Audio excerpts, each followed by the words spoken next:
যে কোনো জায়গাতেই ও যদি সাথে থাকে অসম্ভব অনায়াসেই সম্ভব হয়ে যায়।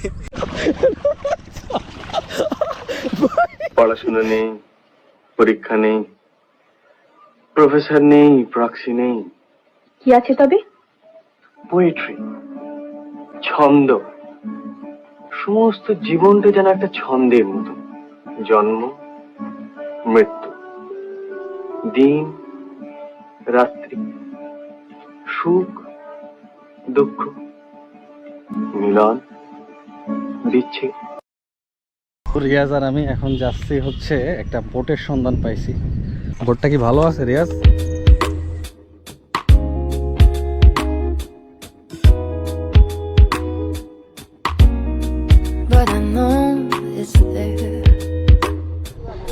এই যে দেখেন সুন্দর একটা বইটা পাই গেছে। এখন এই বইটাটা নিয়ে আমরা এই নৌকায় একটু চড়বো।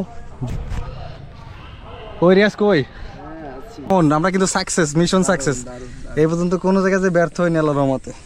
আমি আছি যেখানে সেখানে তুই ব্যর্থ হইস না না বন্ধু, তোমার সব জায়গায় আমি চাই। এত ভয় পাচ্ছিস কেন? ভয় পাচ্ছি না, পারফেক্ট প্লেস হয়েছে ভাই, পারফেক্ট। এই যে নৌকায় বসে আছি আমরা সুন্দর পরিবেশে।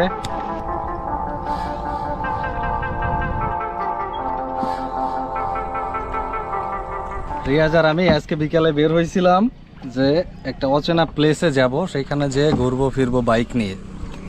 আর কথা ছিল যে যদি কোনো একটা ভালো প্লেস পাই সেখানে আমরা দাঁড়াবো এবং সেই জায়গাটাকে একটু আপনাদেরকে দেখানোর চেষ্টা করবো। তারই ফলশ্রুতিতে আসতে আসতে তারাপুর আসছি। আসার পরে এখানে চিত্রা নদীর পাশে একটা ইটের ভাটা আছে। এই ইটের ভাটায় আমরা এসে ওই যে দুইটা গাছ দেখতেছেন ওই জায়গাটাতে বসে ছবি তুলতেছিলাম। ছবি তোলার একটা মুহূর্তে রিয়াজ আমাকে দেখালো যে এই বোটটা এখানে আছে। তারপরে এসে দেখি যে এটার মধ্যে পুরা পানিতে ভরপুর। তারপরে আপনারা তো ভিডিওতে দেখলেনই যে কিভাবে পানিটা আমরা ফেলানোর পরে এই বইটাটা ওই বাড়ি থেকে সংগ্রহ করছি। তারপরে এই যে সুন্দর একটা মোমেন্ট আমরা স্পেন্ড করতেছি আমি এবং আমার বন্ধু। তো কেমন লাগতেছে আমাদেরকে? মালদ্বীপে যাবো বন্ধু। মালদ্বীপে? হ্যাঁ, এই যে সামনে মালদ্বীপ। আমাদেরকে কেমন লাগতেছে আপনারা জানান কমেন্ট বক্সে। আর যারা এখন আমাদের পেজটিকে ফলো করেন না অবশ্যই ফলো দিয়ে রাখেন। আনকমন ভিডিও, আমাদের কোনো প্ল্যান ছাড়া আমরা এই পর্যন্ত যত কিছু করছি সেই জিনিসগুলো আর অনেক বেশি ক্রিয়েটিভ হয়েছে, অনেক সুন্দর হয়েছে। প্ল্যান করে আসলে কোনো কিছু হয় না, এই জন্য যে কোনো কিছু করতে হবে প্ল্যান ছাড়া। আচ্ছা, আমরা এখন ছোটোখাটো একটা মালদ্বীপে আছি। এই যে দেখেন মহাসমুদ্রের মাঝখানে ছোট্টখাট্ট একটা মালদ্বীপ, এই যে দ্বীপ। এগুলো যদিও হচ্ছে মানুষের সৃষ্টি, তারপর অনেক সুন্দর কৃত্রিম দ্বীপ। এটা কি রিয়াজ? এটা যে মাটি তোমার মিক্সার হয়, মিক্সার। ও আচ্ছা, এটা হচ্ছে ইটের ভাটা মাটি মিক্সার করে। আমরা একটু ঘুরবো, ভাবলাম যে পানিতে ঘোরা যায় কিভাবে, বের করে ফেললাম। আল্লাহর একটা ইশারা আছে, আল্লাহ সব জায়গাতেই ফেভার করে মাশাআল্লাহ। দেখেন চিত্রা নদী, ওই পাশে আছে চিত্রা নদী। আর চিত্রা নদীর কোল ঘেঁষে এই যে টাওয়ার, ভাটা, ইটের ভাটা। ভাটার নাম কি? এখানে প্রচুর পরিমাণে মাছ, এখানে প্রচুর পরিমাণে মাছ আছে।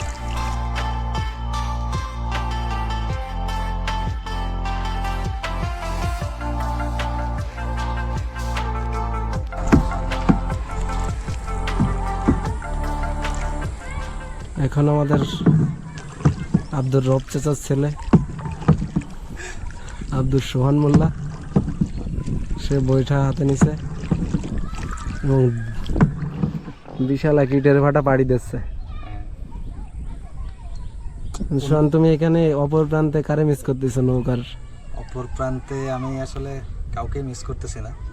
আমি তো সবসময় আমার সাথে তোমারে পাই আমি খুব নিজেরে লাকি ফিল করি, কারণ আনএক্সপেক্টেড জিনিসগুলো তখন এক্সপেকটেশনের মধ্যে চলে আসে আমার বন্ধুর কারণে। যে কোনো জায়গাতেই ও যদি সাথে থাকে অসম্ভব অনায়াসেই সম্ভব হয়ে যায়। আমার মানে ধারণাই ছিল না এটার মধ্যে পুরা পানি দিয়ে ভরা ছিল, মানে এটা যে সম্ভবে পরিণত হবে আই ক্যান্ট বিলিভ।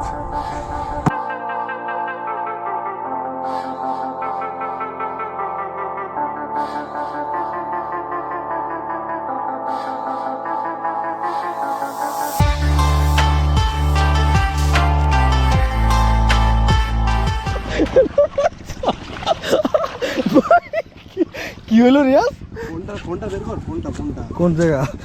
এই বুক পকেট বাড়ি যাওয়া কি হলো ভাই? ক্যামেরা বন্ধ, ক্যামেরা পড়লি ক্যামেরা? আরে এই পাশে ফোনটা দেখতো। পড়লি ক্যামেরা বুঝলাম না আমি। ঠিক আছে, লক বাটন ফোনটা রিয়াজ পড়লি কেমনে তুই? ভাই আরে নৌকা চলে গেল, জামানি কেমন না? কি হলো রিয়াজ? বলছিলাম যে আপনার আরে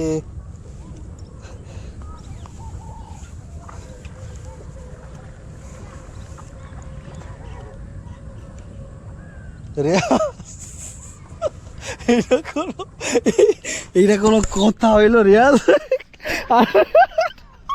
আনএক্সপেক্টেড, এইটা তো এক্সপেকটেশনের মধ্যে ছিল না। এটা কি হইলো ভাই? ভাই এটা কি হলো? এটা কি হলো ভাই? আমি আসলে খুবই হতাশ। এই জিনিসটা আমাদের এক্সপেকটেশনের মধ্যে একদমই ছিল না। এটা কি হলো? আমি যখন নামতে গেছি, নাইমে এখানে পাড়াটা দিছি, ও পিছন দিয়ে খুবই খুবই হালকা ছিল জিনিসটা। ওই রিয়াজ পিছনে বসার কারণে ব্যাস এই কাহিনীটা হয়েছে। আসলে ভিডিও আমি আর কন্টিনিউ করতে পারছি না। আল্লাহ হাফেজ। রিয়াজ বেজার পরে অনুভূতিটা একটু বলো। আমি এটা যদি আপলোড দিব না, সমস্যা নাই। অনুভূতিটা পুরো অবাক করার মতো। এটা মানে তুই পা ওঠানোর সাথে সাথে আমি ডাউন হয়ে গেছি। এক পাতা পাতলা তো, পুরা প্যান্টটা ভিজে একদম শেষ। সেট কি পরিবেশ ছিল আপনারা তো দেখছেন ভিডিওতে। আর কি পরিবেশ এখন।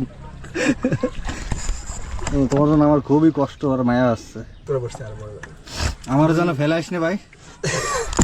মানে তুই আমার নিয়ে টেনশন করতেছিস না? না না, হ্যাঁ তোর না তুই এক ভাই আল্লাহর দোয়ালে ক্যামেরা ভাই, ক্যামেরা আছে তোর তোর মোবাইল আমার মোবাইল, কিন্তু আমার কাছে আমার মোবাইল 2000 টাকা বেচবে। আর আমারটা তো মনে কর যে 25,000 টাকা ভাই মিনিমাম। অনেস্ট একটা রিভিউ দে তো ভাই, কেমন লাগতেছে তোর?